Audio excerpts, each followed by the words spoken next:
Bienvenue sur Africa 24 dans cette nouvelle édition de l'Africa Tonight. Voici les titres.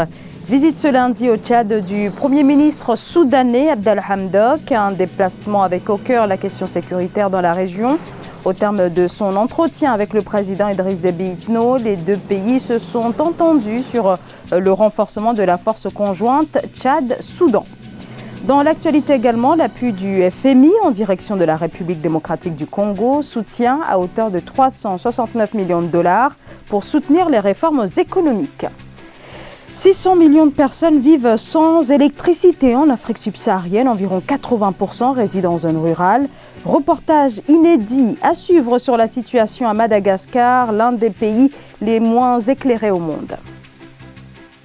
Le procès de Charles Blé Goudé reporté en Côte d'Ivoire. L'ancien leader des Jeunes Patriotes est accusé d'actes de torture, homicide volontaire et viol pendant les violences post-électorales de 2010-2011. Son procès devait donc s'ouvrir ce mercredi. Il a été reporté. Un pourvoi en cassation ayant été déposé, a indiqué Maître Goré, l'un de ses avocats.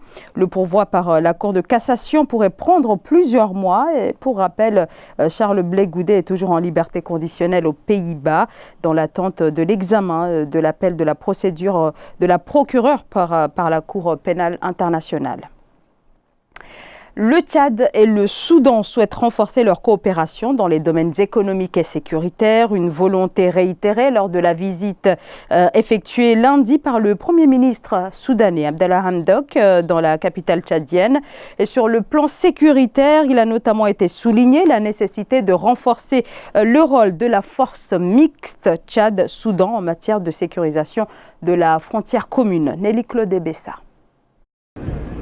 Les gouvernements tchadiens et soudanais renforcent leur coopération militaire. Les deux pays envisagent de consolider le rôle de la force mixte Tchad-Soudan en matière de sécurisation de la frontière commune et de circulation des personnes et des biens entre les deux pays. Réunis en N'Djamena au Tchad, les autorités des deux nations qui ont échangé les informations et renseignements de leurs services de sécurité respectifs se sont entretenus sur la coopération judiciaire, l'immigration irrégulière et le trafic des armes. Cette coopération-là s'accompagne de bonne gouvernance qui va se traduire par augmenter le niveau de l'accès à l'éducation, de l'accès à la santé, qui, comme vous le savez, les djihadistes viennent recruter au niveau des zones pauvres. Les infrastructures socio-économiques seront plus efficaces pour faire gagner ce combat-là. Toujours en vue d'améliorer leur coopération, les autorités tchadiennes et soudanaises ont convenu de concrétiser le projet de chemin de fer Tchad-Soudan reliant N'Djamena, la capitale tchadienne, à Port-Soudan sur la mer Rouge. Dans cette optique, les deux pays se sont engagés à intensifier des rencontres périodiques de suivi, tant au niveau politique qu'au niveau ministériel technique. Un tel rapprochement avec le Tchad pourra permettre notamment ces deux États de booster un temps soit pour la croissance économique. Cela va permettre de renforcer l'intégration régionale entre N'Djamena et Khartoum. Donc le chemin de fer entre le Soudan et le Tchad permettra de renforcer le trafic entre ces deux États. C'est un projet gigantesque que l'Union africaine a stigmatisé comme étant l'un des projets phares du cadre d'intégration communautaire. Le Soudan et le Tchad ont formé la force frontalière conjointe en 2010 après une réconciliation mettant fin aux accusations de soutien aux groupes rebelles des deux côtés. Les deux gouvernements qui ont pacifié les zones troubles de l'ouest du Soudan et de l'est du Tchad voient émerger de nouveaux dangers comme les groupes terroristes qui cherchent à déstabiliser les pays du Sahel, dont le Tchad.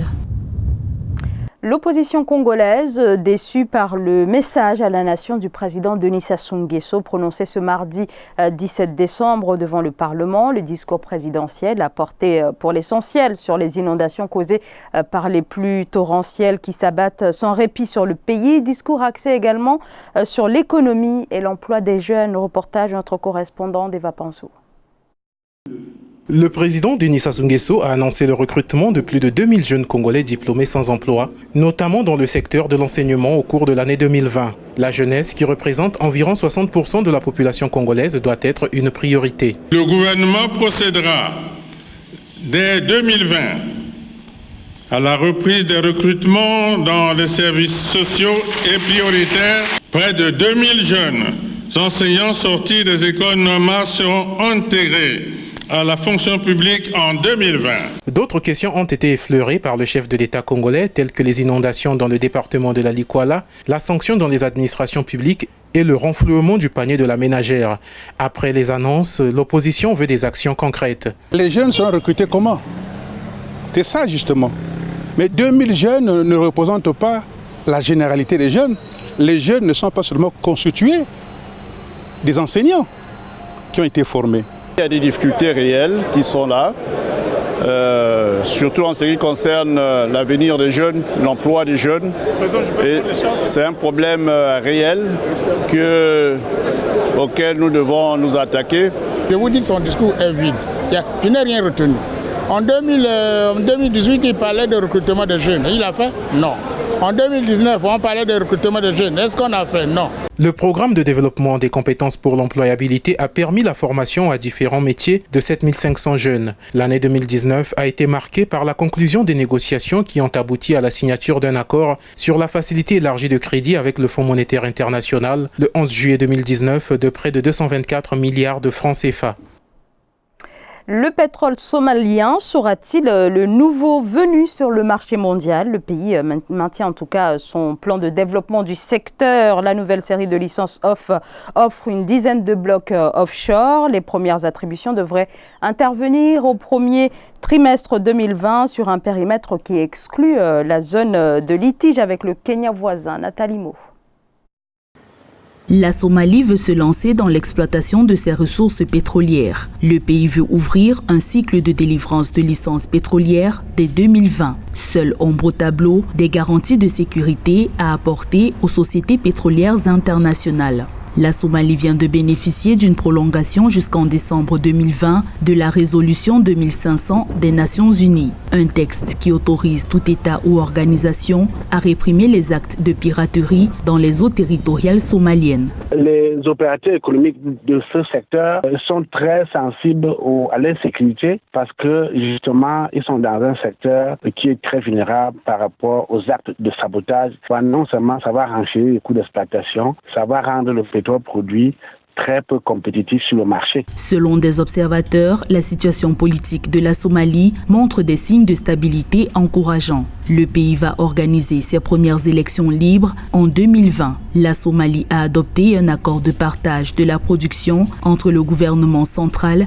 et ses 6 États fédérés afin que les revenus du pétrole ne deviennent une nouvelle poche de tension. Mais le pays manque d'infrastructures, conséquence de près de 30 ans de guerre civile. Les investisseurs dans ce domaine vont attendre que les élections aient effectivement lieu et que les partenaires politiques et sociaux se mettent d'accord et qu'on voit, n'est-ce pas, les résultats de ces accords-là. Des études géologiques ont montré que la Somalie dispose de réserves pétrolières évaluées à 30 milliards de barils de pétrole offshore. Le gouvernement a annoncé la construction prochaine d'une raffinerie de pétrole pour faciliter le marché intérieur des hydrocarbures. Le Fonds monétaire international mobilise un peu plus de 369 millions de près de 369 millions de dollars de crédits d'urgence en faveur de la République démocratique du Congo. L'organisation considère que l'environnement économique reste difficile et vulnérable au choc, soulignant par ailleurs que la croissance devrait fortement décélérer en 2019. Nelly Claude-Bessa.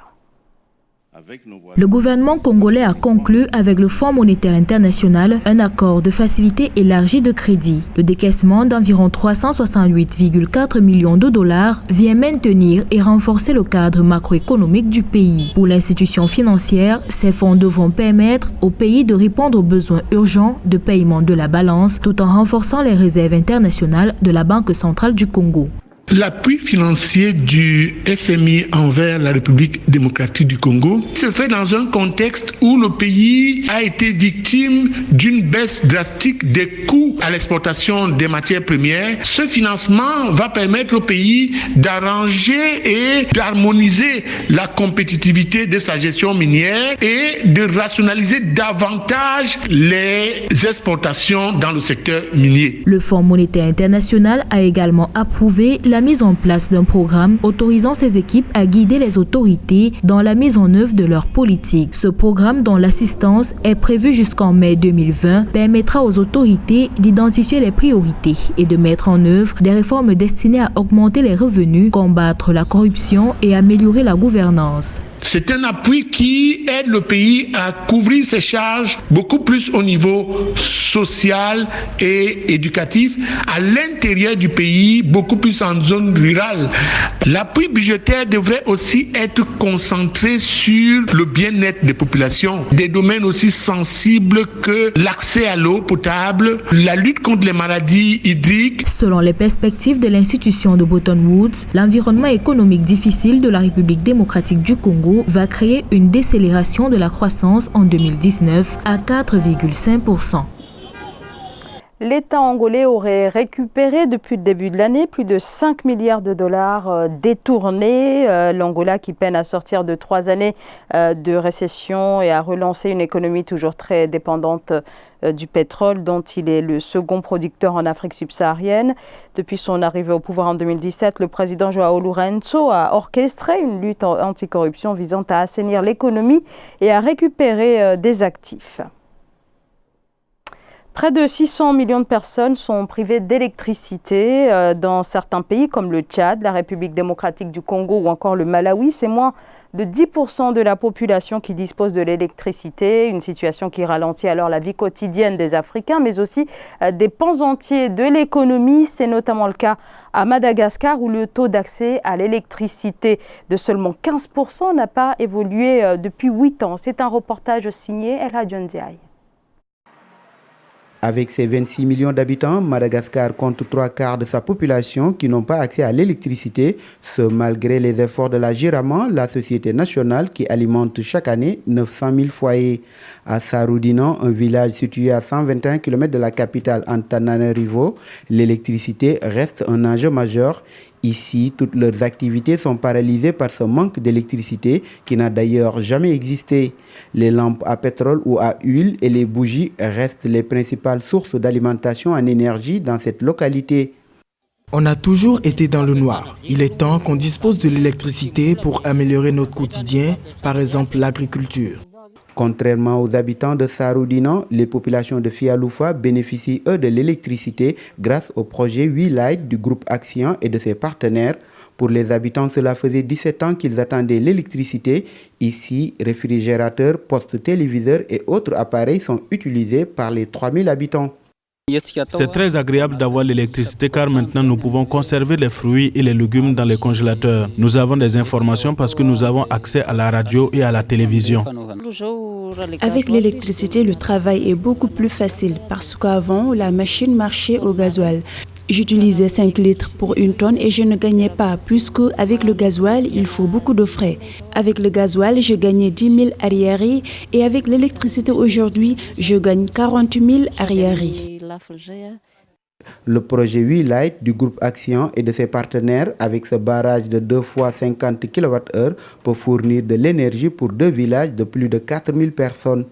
Aujourd'hui, on alimente 2 villages qui sont Sarobarach et Fialouf. Et avec le potentiel hydraulique que l'on a identifié lors des premières phases d'exploitation du barrage, on envisage de raccorder 2 villages qui sont même plus gros que les 2 villages initiaux que l'on a raccordés. WeLight donne accès à des sources d'énergie durable à ces communautés rurales isolées. Il joue ainsi un rôle clé dans leur décollage économique et contribue à l'amélioration de leur quotidien. Ce journal a été réalisé par l'ensemble de la rédaction. Merci de votre fidélité. Dans un instant, une nouvelle édition de l'actualité sur Africa 24.